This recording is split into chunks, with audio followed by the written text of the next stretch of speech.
how to delete a post from Carousel on Instagram.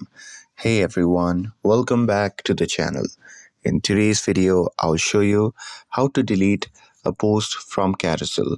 So now without further ado, let's get started. So here, first thing first, open the Instagram app on your phone and make sure that you're logged in to your account. And now here, once you're inside the app, just go to the carousel post to open it. And now here, once you're inside, just tap on the three dot icon shown in the top right corner of that post. And now here, from the pop-up menu, you can just tap on edit. And now here, once you do that, on the carousel post, you can simply swipe to a specific photo and video that you want to remove. And after that, you can just tap on trash or delete icon if available on that slide. And you can confirm by tapping delete. And with that, also note that Instagram does not allow deleting individual slides in carousel without removing the whole post. But the option must be in the latest version. So check that.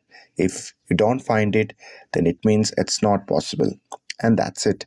With this, if you found this video helpful, then don't forget to like, share, and subscribe to get updated for more videos.